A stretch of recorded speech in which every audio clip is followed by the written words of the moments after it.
ಈ ಒಂದು ಕ್ಲೀನರ್ ಇದ್ರೆ ಸಾಕು, ನೆಲ ಕನ್ನಡಿಯಂತೆ ಹೊಳೆಯುತ್ತೆ. ವಾರದಲ್ಲಿ ಒಂದು ಬಾರಿ ಇದನ್ನು ಹಾಕಿ ನೆಲ ಒರೆಸಿದ್ರೂ ಸಾಕು, ನೆಲ ಕನ್ನಡಿಯಂತೆ ಹೊಳೆಯುತ್ತದೆ. ಈ ಮ್ಯಾಜಿಕ್ ಕ್ಲೀನರ್ನಿಂದ ಮನೆಯ ದೊಡ್ಡ ಕೆಲಸಗಳು ನಿಮಿಷದಲ್ಲಿ ಮುಗಿಯುತ್ತೆ.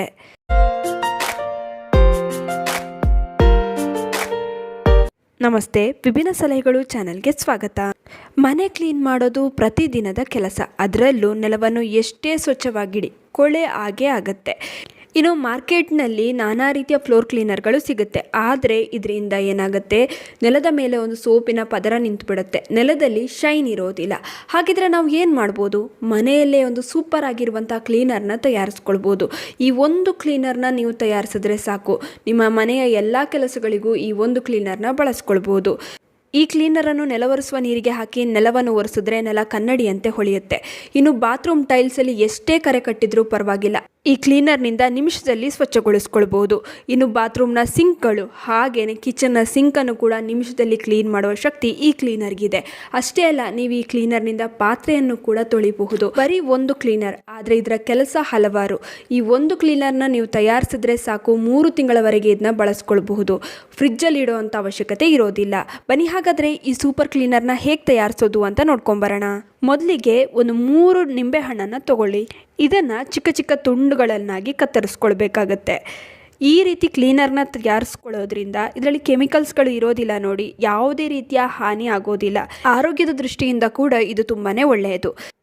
ಈ ನಿಂಬೆಹಣ್ಣಿನ ಹೋಳುಗಳನ್ನು ನೀವು ಮಿಕ್ಸಿ ಜಾರಿಗೆ ಹಾಕಿ ರುಬ್ಕೊಂಡು ನೀವು ಅದರಿಂದ ಲಿಕ್ವಿಡ್ನ ತಯಾರಿಸ್ಕೊಳ್ಬೋದು. ಆದರೆ ಅದು ಬರೀ 1 ವಾರ ಬರುತ್ತೆ. ನೀವು ಬೇಕಂದರೆ ಹಾಗೆ ತಯಾರಿಸ್ಕೊಳ್ತೀರಾ ಅಂದರೆ ಆ ರೀತಿ ತಯಾರಿಸ್ಕೊಳ್ಳಿ.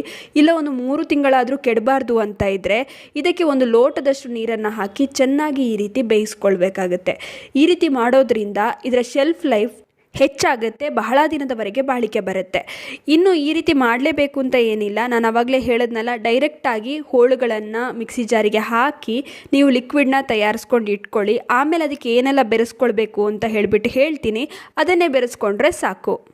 ನೋಡಿ, ಚೆನ್ನಾಗಿ ಕುದೀತಾ ಇದೆ. ಇಷ್ಟಾದರೆ ಸಾಕು, ಸುಮಾರು 10 ನಿಮಿಷ ಬೇಯಿಸಿದ್ರೆ ಸಾಕು. ಈ ನಿಂಬೆಹಣ್ಣಿನ ಬಣ್ಣ ಏನಿತ್ತಲ್ಲ ಅದು ಚೇಂಜ್ ಆದರೆ ಸಾಕು. ನೋಡಿ, ಇಷ್ಟಾಗಿದೆ. ಇವಾಗ ಇದನ್ನು ಮಿಕ್ಸಿ ಜಾರಿಗೆ ಹಾಕಿ ಸ್ವಲ್ಪ ನುಣ್ಣಗೆ ಪೇಸ್ಟ್ ಥರ ಮಾಡ್ಕೊಳ್ಳೋಣ. ಈ ನೀರನ್ನ ಎಲ್ಲ ಹಾಕ್ಕೊಳ್ಳೋದು ಬೇಡ, ಈ ನೀರನ್ನ ಎತ್ತಿಟ್ಕೊಳ್ಳೋಣ. ಸ್ವಲ್ಪ ಈ ರೀತಿ ಪೇಸ್ಟ್ ಮಾಡ್ಕೊಳ್ಳೋಣ. ಆಮೇಲೆ ಆವಾಗಲೇ ಸ್ವಲ್ಪ ನೀರನ್ನ ಎತ್ತಿಟ್ಕೊಂಡಿದ್ವಲ್ಲ, ಆ ನೀರಿಗೇನೆ ಅಂದರೆ ನಿಂಬೆಹಣ್ಣಿನ ನೀರಿಗೇನೆ ಇದನ್ನೆಲ್ಲನೂ ಮಿಕ್ಸ್ ಮಾಡ್ಕೊಳ್ತಾ ಇದ್ದೀವಿ. ಒಮ್ಮೆ ಎರಡನ್ನು ಚೆನ್ನಾಗಿ ಹೊಂದಿಕೊಳ್ಳೋ ಥರ ಮಿಕ್ಸ್ ಮಾಡಿಕೊಂಡು ಈ ರೀತಿ ಒಂದು ಸ್ಟ್ರೈನರ್ನ ಸಹಾಯದಿಂದ ಶೋಧಿಸ್ಕೊಳ್ಳಿ. ನೋಡಿ, ಚೆನ್ನಾಗಿ ಶೋಧಿಸ್ಕೊಂಡ ನಂತರ ಇದನ್ನು ಪ್ಯಾನ್ಗೆ ಹಾಕ್ಕೊಂಡು ಮತ್ತೆ ಒಂದು ಸುಮಾರು 10 ನಿಮಿಷಗಳ ಕಾಲ ಕುದಿಸ್ಕೊಳ್ಬೇಕಾಗತ್ತೆ. ನೋಡಿ, ಇವಾಗ ಇದಕ್ಕೆ 2 ಚಮಚ ಉಪ್ಪನ್ನು ಸೇರಿಸ್ಕೊಳ್ತಾ ಇದ್ದೀನಿ. ಉಪ್ಪನ್ನು ಸೇರಿಸಿ ಸ್ವಲ್ಪ ಹೊತ್ತು ಅಂದರೆ ಒಂದು 10 ನಿಮಿಷ ಆದರೂ ಇದನ್ನು ಚೆನ್ನಾಗಿ ಕುದಿಸ್ಕೊಳ್ಬೇಕಾಗತ್ತೆ. ಇವಾಗ ಇದನ್ನು ಒಂದು ಬೌಲ್ಗೆ ಹಾಕ್ಕೊಳ್ಳಿ. ನಂತರ ಇದನ್ನು ಆರೋದಕ್ಕೆ ಬಿಡಿ.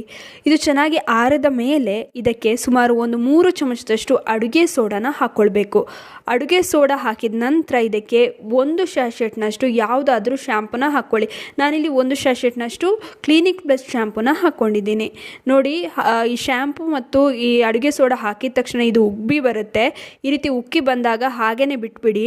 ನಂತರ ಇದನ್ನು ಮಿಕ್ಸ್ ಮಾಡ್ಕೊಳ್ಳಿ. ಆಮೇಲೆ ಒಂದು ಬಾಟಲ್ಗೆ ಹಾಕಿ ಇಟ್ಕೊಂಡ್ರೆ ಇದು ಸುಮಾರು 3 ತಿಂಗಳ ಕಾಲ ಬರುತ್ತೆ, ಕೆಡೋದಿಲ್ಲ.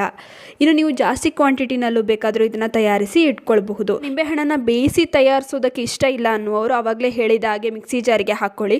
ಆಮೇಲೆ ಇದಕ್ಕೆ ಏನೆಲ್ಲ ಇಂಗ್ರೀಡಿಯೆಂಟ್ಸ್ನ ನಾವು ಸೇರಿಸಿದ್ದೀವಿ, ಉಪ್ಪು, ಅಡುಗೆ ಸೋಡಾ, ಶ್ಯಾಂಪೂನ ಸೇರಿಸ್ಕೊಂಡ್ರೆ ಲಿಕ್ವಿಡ್ ತಯಾರಾಗುತ್ತೆ. ಅದನ್ನು ನೀವು ಸುಮಾರು 1 ವಾರದ ತನಕ ಬಳಸ್ಕೊಳ್ಬೋದು. ಈ ರೀತಿ ಮಾಡೋದ್ರಿಂದ ಸುಮಾರು 3 ತಿಂಗಳವರೆಗೆ ನೀವು ಹೊರಗಡೆ ಇಟ್ಟರೂ ಕೂಡ ಇದು ಕೆಡೋದಿಲ್ಲ. ಇವಾಗ ಈ ಮಲ್ಟಿಪರ್ಪಸ್ ಕ್ಲೀನರ್ನ ಹೇಗೆಲ್ಲ ಬಳಸ್ಬೋದು ಅಂತ ನೋಡೋಣ. ಪ್ರತಿದಿನ ನೆಲ ಒರೆಸುವ ನೀರಿಗೆ ಇದನ್ನು ಸುಮಾರು ಒಂದು 2ರಿಂದ 3 ಚಮಚದಷ್ಟು ಹಾಕ್ಕೊಳ್ಳಿ. ಹಾಗೆಯೇ ಇದರಿಂದ ನೆಲನ ಒರೆಸಿ ನೆಲ ಕನ್ನಡಿಯಂತೆ ಹೊಳೆಯುತ್ತೆ. ನೆಲದಲ್ಲಿ ಯಾವುದೇ ರೀತಿಯ ಬ್ಯಾಕ್ಟೀರಿಯಾ ಇದ್ದರೆ ಅದು ಹೋಗುತ್ತೆ. ಹಾಗೆಯೇ ಮನೆಯಲ್ಲಿ ಒಂದು ಒಳ್ಳೆಯ ಸುವಾಸನೆ ಇರುತ್ತೆ. ನೀವೇ ನೋಡ್ಬೋದು, ತುಂಬಾ ಚೆನ್ನಾಗಿ ಕ್ಲೀನ್ ಆಗುತ್ತೆ. ಒಮ್ಮೆ ಇದನ್ನ ಬಳಸಿ ನೋಡಿ, ಆಮೇಲೆ ನೀವು ದುಬಾರಿ ಫ್ಲೋರ್ ಕ್ಲೀನರನ್ನೇ ಮರ್ತು ಬಿಡ್ತೀರಾ. ನಾವು ಈ ರೀತಿಯ ಫ್ಲೋರ್ ಕ್ಲೀನರ್ಗಳನ್ನು ತುಂಬಾ ತೋರಿಸಿದ್ದೀವಿ, ತುಂಬಾ ಜನರಿಗೆ ಇದು ಇಷ್ಟನೂ ಆಗ್ತಾ ಇದೆ. ನೀವು ಕೂಡ ಒಮ್ಮೆ ಇದನ್ನು ಟ್ರೈ ಮಾಡಿ ನೋಡಿ, ತುಂಬಾ ಚೆನ್ನಾಗಿ ರಿಸಲ್ಟ್ ಬರುತ್ತೆ. ನೋಡಿ, ಇವಾಗ ಕರೆ ಕಟ್ಟಿರುವಂಥ ಟೈಲ್ಸ್ನ, ಬಾತ್ರೂಮ್ ಟೈಲ್ಸ್ನ ಕ್ಲೀನ್ ಮಾಡಿ ತೋರಿಸ್ತೀನಿ. ಈ ರೀತಿ ಕ್ಲೀನರ್ನ ಟೈಲ್ಸ್ಗೆ ಹಾಕಿ ಸುಮಾರು ಒಂದು 5 ನಿಮಿಷ ಹಾಗೆ ಬಿಟ್ಟು ಆಮೇಲೆ ಒಂದು ಸ್ಕ್ರಬ್ಬರ್ನಿಂದ ಉಜ್ಜಿದ್ರೆ ಸಾಕು. ಎಷ್ಟೇ ಕರೆ ಕಟ್ಟಿರುವ ಟೈಲ್ಸ್ ಕೂಡ ನೀಟ್ ಆಗುತ್ತೆ, ಹಾಗೆಯೇ ಕ್ಲೀನ್ ಆಗುತ್ತೆ. ಇನ್ನು ಬಾತ್ರೂಮ್ನ ಸಿಂಕನ್ನು ಕೂಡ ನಿಮಿಷದಲ್ಲಿ ಇದರಿಂದ ಕ್ಲೀನ್ ಮಾಡ್ಕೊಳ್ಬಹುದು. ಈ ಕ್ಲೀನರ್ನ ಬಾತ್ರೂಮ್ನ ಸಿಂಕಿಗೆ ಹಾಗೆ ಟ್ಯಾಪ್ ಮೇಲೆ ಹಾಕ್ಕೊಂಡು ಚೆನ್ನಾಗಿ ಉಜ್ಕೊಂಡ್ರೆ ಸಾಕು, ನೀಟಾಗುತ್ತೆ. ಹಾಗೆಯೇ ಸಿಂಕ್ ಹೊಸದರಂತೆ ಈ ಒಂದು ಕ್ಲೀನರ್ನ ತಯಾರಿಸ್ಕೊಳ್ಳಿ ಸಾಕು. ಹಲವಾರು ರೀತಿಯಲ್ಲಿ ಇದನ್ನು ಬಳಸ್ಕೊಳ್ಬೋದು. ನಿಮಗೆ ಬಹಳನೇ ಉಳಿತಾಯ ಆಗುತ್ತೆ. ಒಳ್ಳೆ ರಿಸಲ್ಟ್ ಕೊಡುವ 100% ಇದರಿಂದ ರಿಸಲ್ಟ್ ಕೊಡುತ್ತೆ ಅಂತ ಅಂದರೆ ಅಷ್ಟೇ ನಾವು ನಿಮಗೆ ತಿಳಿಸೋದಕ್ಕೆ ಹೋಗೋದು. ಅದಕ್ಕಾಗಿ ನೀವು ನಂಬಿಕೆ ಇಟ್ಟು ಇದನ್ನು ಒಮ್ಮೆ ಟ್ರೈ ಮಾಡಿ ನೋಡಿ. ಒಳ್ಳೆ ರಿಸಲ್ಟ್ ಅಂತೂ ನಿಮಗೆ ಖಂಡಿತವಾಗಿಯೂ ಸಿಗುತ್ತೆ. ಇನ್ನು ಈ ವಿಡಿಯೋ ಇಷ್ಟವಾಗಿದ್ದರೆ ಲೈಕ್ ಮಾಡಿ, ಶೇರ್ ಮಾಡಿ, ನಿಮ್ಮ ಅನಿಸಿಕೆ ಅಭಿಪ್ರಾಯಗಳನ್ನು ಕಾಮೆಂಟ್ ಸೆಕ್ಷನಲ್ಲಿ ತಿಳಿಸಿ. ನೀವಿನ್ನೂ ವಿಭಿನ್ನ ಸಲಹೆಗಳು ಚಾನಲನ್ನು ಸಬ್ಸ್ಕ್ರೈಬ್ ಮಾಡ್ಕೊಂಡಿಲ್ಲ ಅಂದರೆ ದಯವಿಟ್ಟು ನಮ್ಮ ಚಾನಲನ್ನು ಸಬ್ಸ್ಕ್ರೈಬ್ ಮಾಡ್ಕೊಳ್ಳಿ. ಹಾಗೆ ಪಕ್ಕದಲ್ಲಿರುವ ಬೆಲ್ ಬಟನನ್ನು ಕ್ಲಿಕ್ ಮಾಡಿ. ಧನ್ಯವಾದಗಳು.